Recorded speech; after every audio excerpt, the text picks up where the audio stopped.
Tu connais ce moment? Tu viens de recevoir 10 compliments sincères, enthousiastes, pleins d'amour, et puis, bam!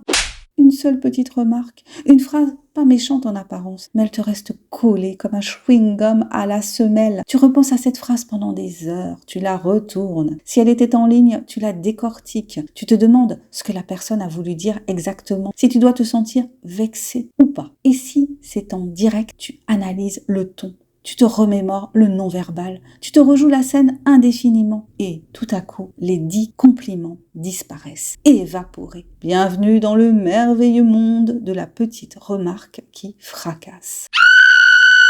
Coucou, je suis Sandra Ganval, écrivaine indépendante. Un jour sur deux, je te propose un blabla de Sandra autour de l'auto-édition. Pense à t'abonner, à liker et à partager. Pourquoi on retient la phrase qui blesse? Notre cerveau est un champion du catastrophisme. Les neurosciences ont des mots pour ça, le biais de négativité. C'est un mécanisme de survie hérité de nos ancêtres. À l'époque, repérer le danger, un bruit suspect, un visage hostile pouvait sauver la vie. Résultat, notre cerveau a appris à accorder beaucoup plus d'importance au négatif qu'au positif. Un compliment, c'est agréable, mais une critique, ça déclenche une alerte rouge. Attention, menace émotionnelle détectée, même si cette menace est juste. Ton post Instagram était un peu long. On réagit comme si on venait de se faire attaquer par un tigre à dents de sabre.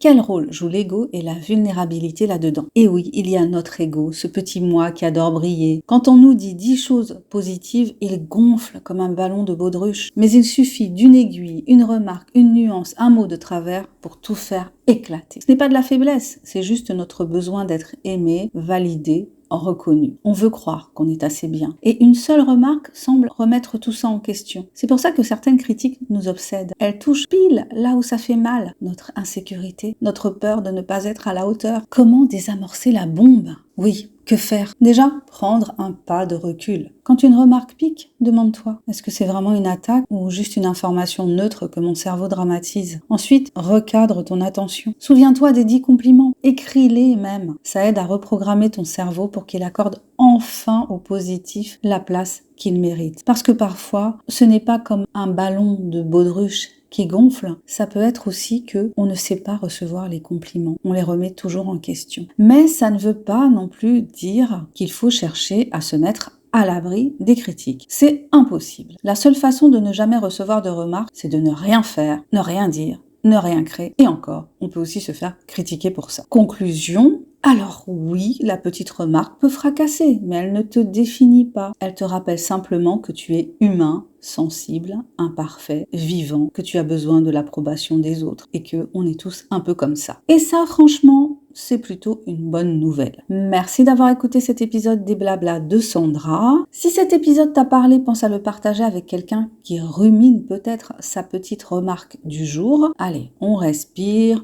On est toujours bien plus fort qu'on ne le croit et bien plus résilient. Abonne-toi, like, partage. J'espère que tu as apprécié cet épisode. On se retrouve tout bientôt. En attendant, je t'invite à découvrir mon dernier roman paru à ce jour en auto-édition, L'amour minimaliste, une romance qui parle de deuil et de renaissance grâce à un nouvel amour. Tu découvriras la stratégie de malade mise en place par Léo pour ramener Ella dans le monde des vivants, dans la plus grande sensualité. Le lien pour te le procurer est dans le descriptif de ce podcast. Je te souhaite une belle lecture et une superbe journée. Bye bye!